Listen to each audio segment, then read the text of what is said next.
That turned out pretty good. I'm gonna actually zoom into it so y'all can see it.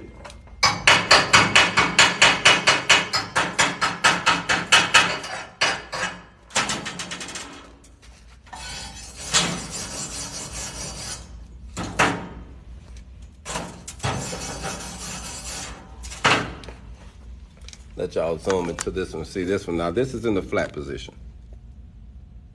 That's the flat position. We just knocked that one out.